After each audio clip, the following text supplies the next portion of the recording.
You ever have that feeling where you look at someone you love, someone who's been a part of your world, and realize you're standing in a different place now? Not higher, not better, just different. It's one of the hardest things in life, to love someone, truly love them, and still know that you've outgrown the space you once shared. We don't talk about it enough because it's easier to believe love should last forever. But sometimes, growth means walking away. Tonight, I want to talk about what it means to outgrow someone you love, and how even in that pain there's a kind of quiet beauty, a truth that sets you free. You know, people talk about growing together as if it's the only way growth is supposed to happen. Like if you love someone deeply enough, a partner, a friend, a family member, your path should just naturally stay aligned, the same rhythm, the same beat, the same melody. But life, man, life doesn't always play fair with that idea. Growth doesn't always happen together, and that's one of the hardest lessons the heart has to learn. We meet people in certain seasons of our lives, and in that moment they feel like home. You fit together, the same dreams, the same laughter, the same quiet understanding. You build memories like chapters in a book you never want to end, but time, experience, and the quiet shifting of who we are, they have a way of changing the story. You start to notice that what used to feel like harmony now feels like an echo. You're saying the same words, but they don't land the same. You're walking side by side, but your eyes are on different horizons. It's not because something went wrong, it's because something evolved, and that's what we don't often talk about, that evolution can be lonely. Growth has a strange honesty to it. It asks you to keep moving forward even when the people you love most are standing still. Sometimes you look at someone and realize they're still living in the chapter you've already outgrown. They're still loving the version of you that no longer exists. I once knew someone who was my mirror in every way. We'd stay up talking about dreams that seemed bigger than the sky, plans that would make us unstoppable. We believed we'd conquer the world together. But years later, when life started to happen, when grief, change, and time started leaving fingerprints on who we were, I realized our roads were splitting.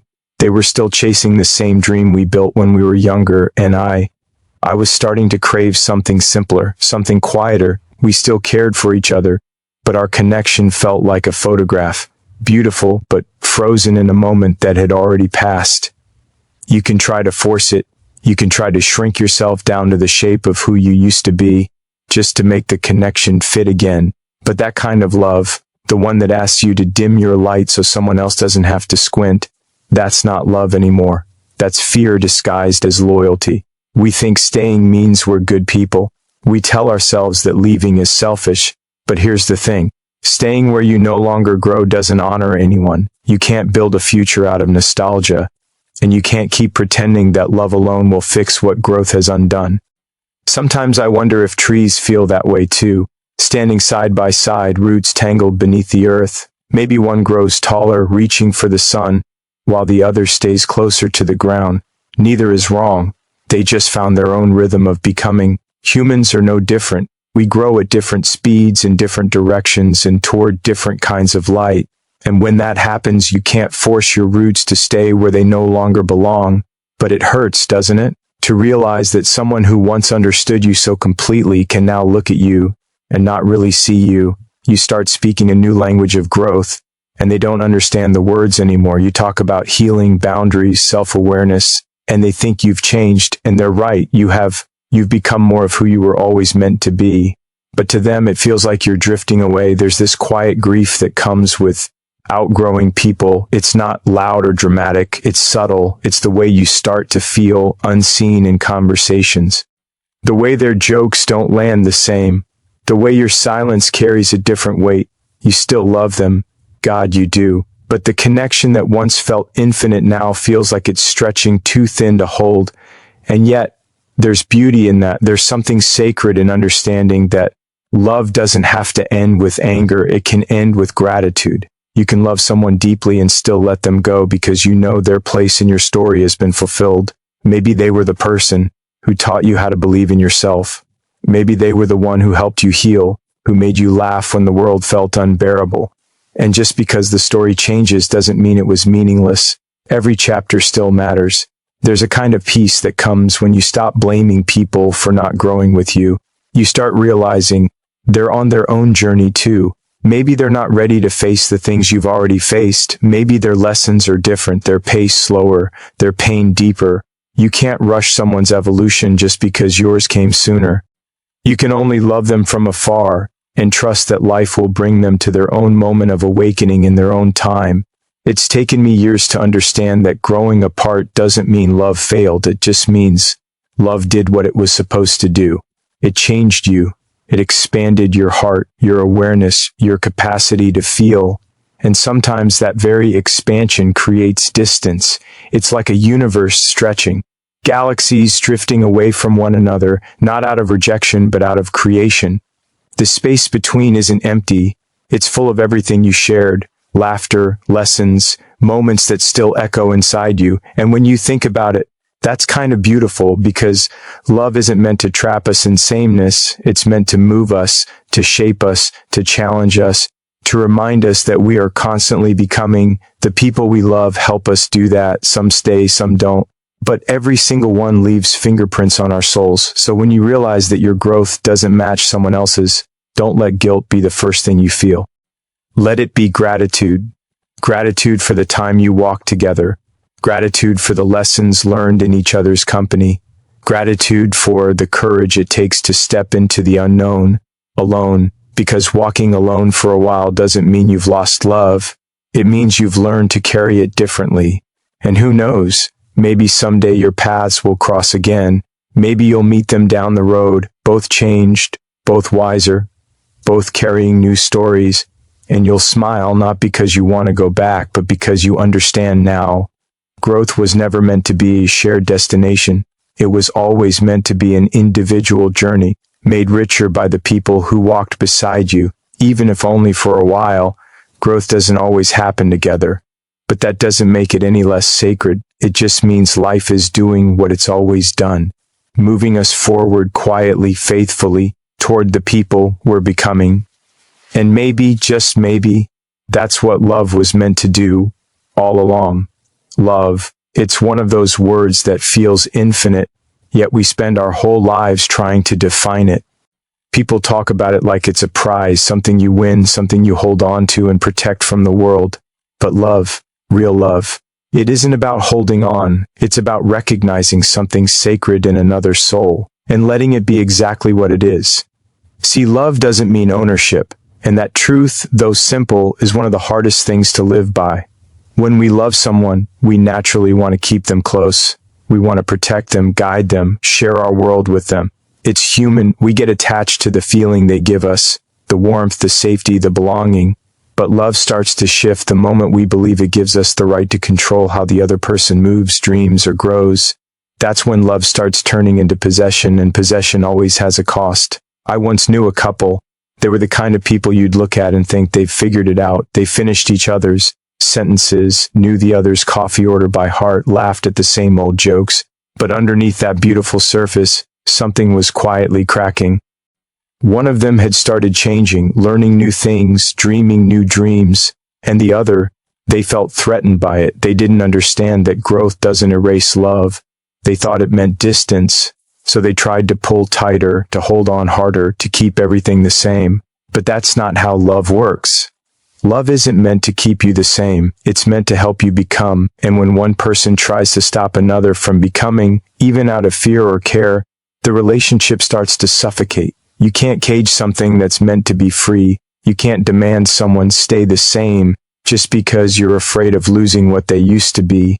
Real love doesn't ask for that. Real love stands in awe of someone's evolution, even when it feels uncomfortable. There's this idea we grow up with, that when someone loves you, they belong to you, that their attention, their time, their energy should revolve around you.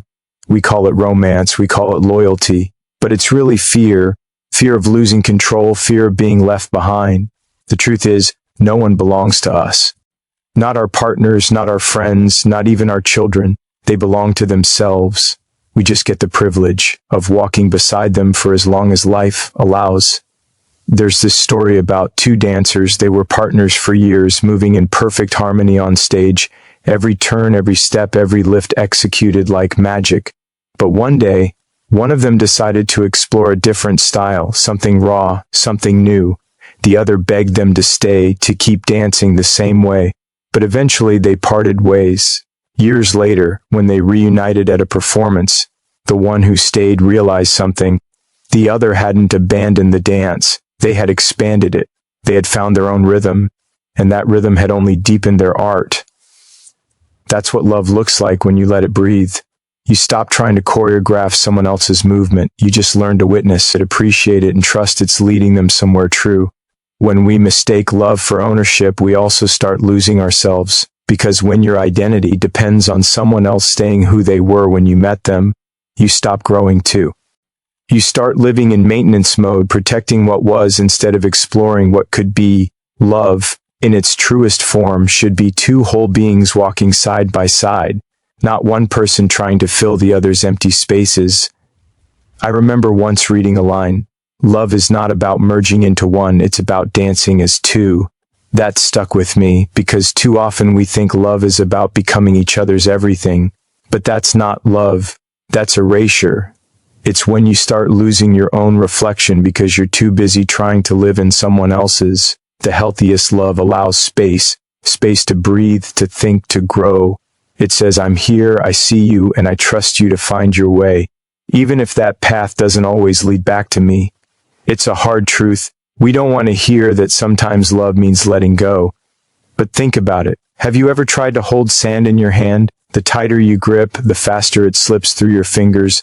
Love is the same. When you loosen your hold, when you allow it to exist freely, it stays, not because you force it, but because it wants to. There's data behind this too. Psychologists have found that relationships built on autonomy, where each person feels free to pursue their own interests and individuality, are far more likely to last than those rooted in control or dependency. People need space to be themselves. They need the freedom to grow without fear that their evolution will break the bond. And I've seen it. The difference between love that liberates and love that confines. One makes you come alive, the other slowly drains the color from your days. The first says, "Go chase your dreams, I'll be cheering for you." The second says, "Don't go too far, I might lose you." One builds wings, the other builds walls. Love doesn't mean merging into sameness. It means respecting difference. It's being able to look at someone and say, "I don't understand everything about you, but I still choose to stand by your side." It's letting them have their secrets, their silence, their solitude, without feeling threatened by it. It's knowing that you can love someone deeply and still not own a single piece of them. And when that realization hits, when you finally accept that love doesn't mean possession, something shifts. The relationship changes, yes, but you change too. You start to love with more kindness, more curiosity, less fear. You stop seeing love as something that fills a void and start seeing it as something that expands your world. You begin to understand that love isn't measured by how tightly you hold, but by how gently you let go. Letting go doesn't mean losing. It means trusting. Trusting that what's meant for you doesn't have to be controlled to stay. Trusting that the people who truly belong in your story won't need to be chased or chained. They'll walk beside you willingly, not because they have to, but because they want to. Sometimes the most profound act of love is to step back and watch someone become who they're meant to be. Even if that journey takes them away from you, it's painful, yes, but it's pure, because love at its core isn't about keeping someone close. It's about celebrating their freedom. And maybe that's what love really is. Not a contract, not a promise, but a deep recognition of another soul's right to be fully alive. To love without trying to mold, to care without trying to control, to give without expecting to receive. When you reach that place, you realize love was never something to own. It was always something to witness. And in that witnessing, in that quiet, selfless act of letting someone simply be, you discover something far greater than possession. You discover grace. You discover peace. You discover the kind of love that doesn't need to hold on to prove it's real. Because it already is. Guilt. It has a way of sneaking in, doesn't it? When you realize you've outgrown someone you love, that quiet voice starts whispering in the back of your mind, you're abandoning them. You changed too much. You're walking away from something you promised to hold on to. It's heavy, like carrying a weight that keeps pressing down no matter how far you walk. You tell yourself you should have tried harder, stayed longer, loved better. But the truth is, growth doesn't need permission. And guilt isn't always a sign of wrongdoing. Sometimes it's just a sign that you care. We carry guilt because we're wired for connection. We don't want to hurt people, especially not the ones who were once our whole world. So when life starts pulling us in new directions, the mind and the heart start to battle. One says, "You've changed." The other says, "I had to." And caught in the middle is that ache, that feeling that maybe becoming who you are means betraying who you were. But that's not betrayal, that's evolution. There was a time when I stayed in a friendship long after I knew it had run its course. We'd shared everything. Laughter, dreams, those late night talks that make you believe you'll never drift apart. But over time, our connection became something different. Conversations felt forced. The silence between us grew louder. Still I stayed, not because it was right, but because guilt told me walking away would make me heartless. It took years to understand that staying out of guilt is its own kind of cruelty. To both people, when you stay where your soul no longer fits, you're lying to yourself and to the person you think you're protecting. The thing about guilt is that it tricks you into believing you're the only one responsible for someone else's feelings, but you're not. Love is a two-way current. Just as you're trying to find your path, they're on theirs too. Maybe they haven't realized yet, but they're growing in their own way. Even through the pain of losing you, sometimes your absence becomes the space they need to find themselves. Sometimes the hardest thing you do for someone you love is to step back and let them learn what they're capable of without you. Psychologists often talk about self-concept clarity, the idea that we feel happiest when our actions match who we truly are. When they don't, we feel anxious, confused, weighed down. That's what guilt often is. A signal that you're living out of alignment not with your heart, but with the expectations you've been taught. Maybe someone once told you that good people don't leave. Maybe you learned that love means sacrifice no matter the cost. But real love, healthy love, asks for honesty, not endurance. And honesty sometimes means saying, "I can't be who I was anymore." That's not rejection. It's respect. For the truth, for yourself, and for the person you care about, because pretending everything's fine while your spirit is suffocating. That's not love. That's fear dressed as loyalty. The guilt feels heavy because it touches everything sacred in you. Empathy, kindness, memory. It reminds you of the laughter you shared, the promises you made, the version of yourself that existed when love felt simple. And it's okay to grieve that. It's okay to cry for what's ending.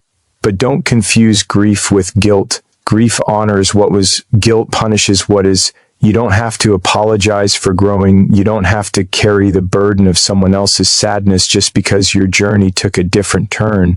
Life isn't about keeping everyone comfortable. It's about becoming real with yourself and with others. And if that means breaking a few hearts along the way, it's only because you're learning to live from yours. The guilt will soften, I promise.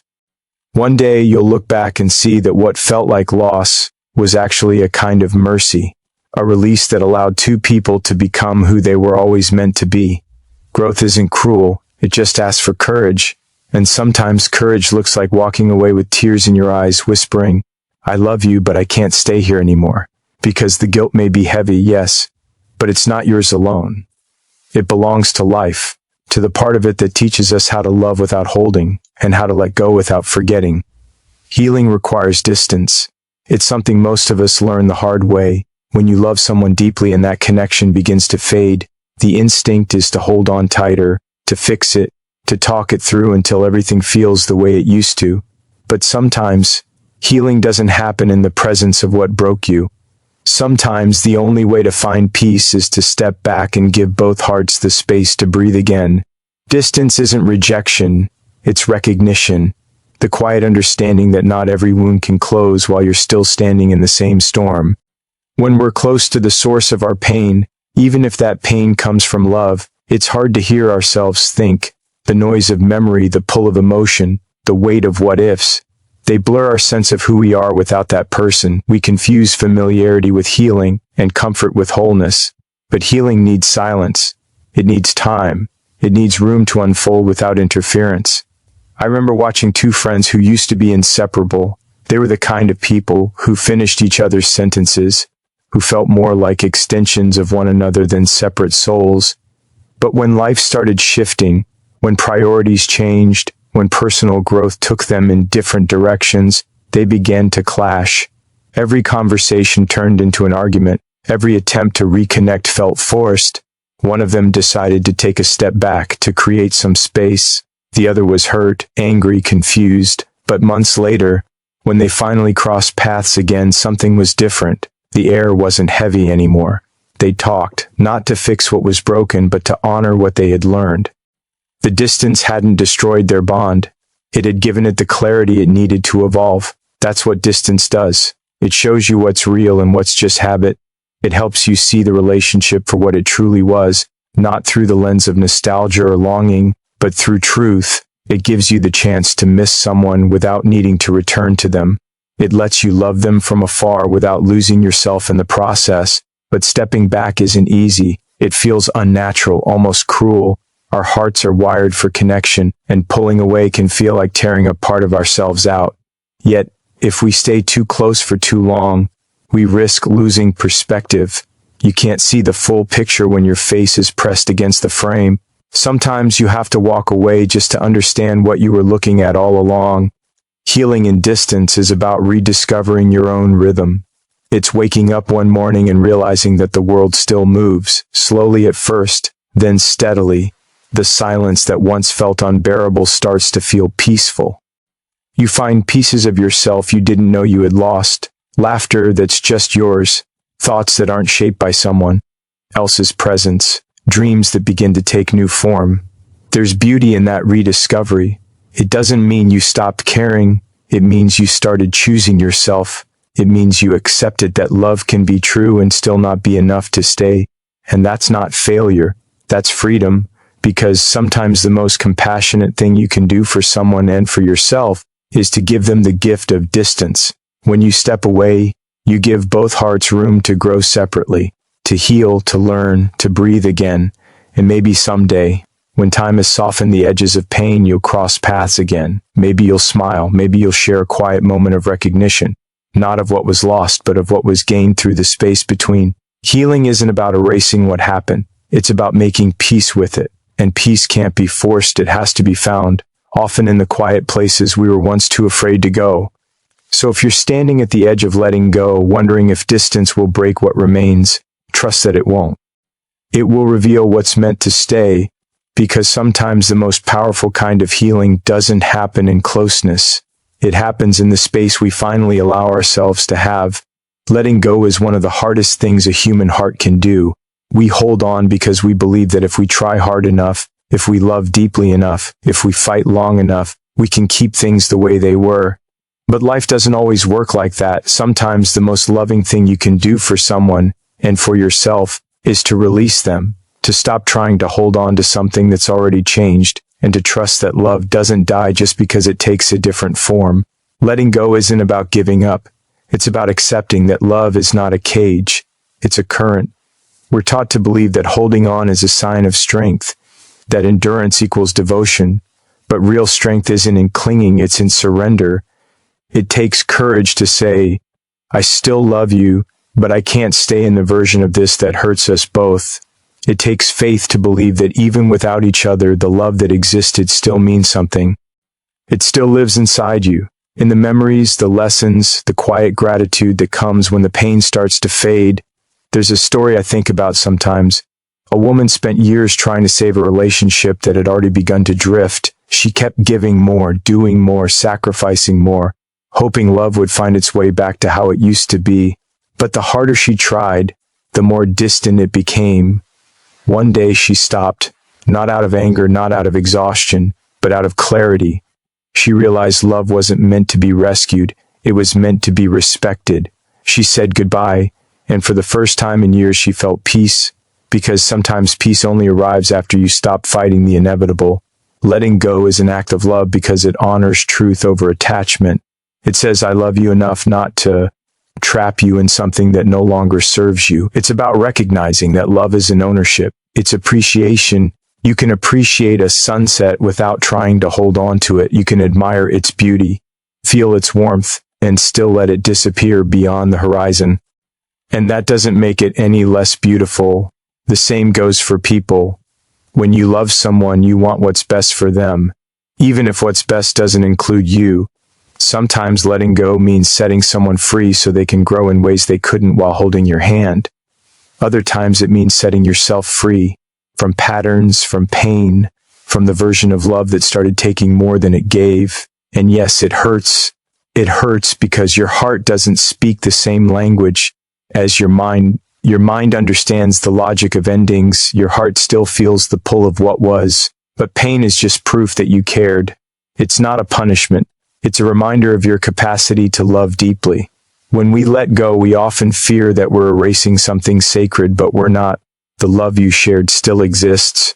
It just lives differently now. It lives in the strength you found afterward. It lives in the quiet moments when you catch yourself smiling at a memory instead of crying over it. It lives in the lessons you carry forward into your next chapter. Lessons about patience, compassion, and the beauty of impermanence. Letting go doesn't mean forgetting. It means choosing peace over control. It means understanding that not every story is meant to last forever, but that doesn't make it less meaningful. Some people come into your life to teach you how to love, others to teach you how to let go. And both are equally important, because love without freedom becomes suffering, and love without endings never teaches us how to begin again. So when it's time, when you feel that quiet knowing deep inside that holding on is only prolonging the pain, trust yourself enough to release. You'll cry, yes, you'll miss them. You'll question if you did the right thing. But slowly, something inside you will start to heal. You'll realize that you didn't lose love, you transformed it. It became wisdom. It became gratitude. It became strength. Letting go is not the end of love. It's love in its purest form. It's love without demand, without fear, without expectation. It's standing in the truth of what was, bowing to its beauty and saying, thank you for what you gave me. I'll carry it with me, but I won't hold you back. That kind of love doesn't fade. It becomes part of who you are. Gentle, steady, infinite, reminding you that real love doesn't bind, it frees. We all leave versions of ourselves behind. Sometimes we also leave the people who love those versions. That's life. That's growth.